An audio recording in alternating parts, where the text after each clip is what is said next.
ለአንድ ሰው 6 አባት አለው። ለሴቶቹሳ 3 እና 3 አባት።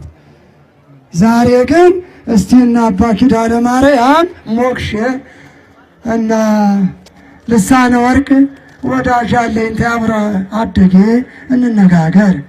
ወንዱ ሴቷን ክርስትና ሲያነሳ አያሳፍርም? ሴቲቱ ወንዱን ስታነሳ አያሳፍርም? ብታወግዝትስ? ወይ ፍትሐ ነገሥቱን ውጣ ምን ይላል? ይትወከፋ አንስት እደው ወይ ይትወከፉ እደው አንስት። ሴቶች ወንዶችን፣ ወንዶች ሴቶችን አነሰ። ውርደት ነው፣ ቅሌት ነው።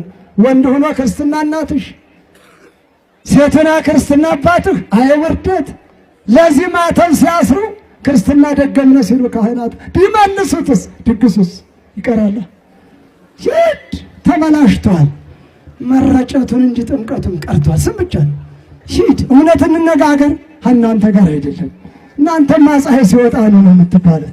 የገደላችሁ ቄሱ 2 ሰዓት ያልተቀደሰበት ክርስትና አሐዱ አብ ያለው ቄስ የማያጠምቀውን ሕይወት ያኛው መጥቶ የሚደፋለት እንጃ።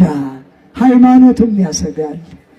ክህነቱ ባይሰበርም ያደረበት አይታመንምና የሚቀድሰው ካላጠመቀው ያኛው ሊያጠምቀው አይችልም። ወድቆ አድሬ ይሆናል። ምን ሊያረግ መጣ? ደጀ ሰላሟን ሊጠጣ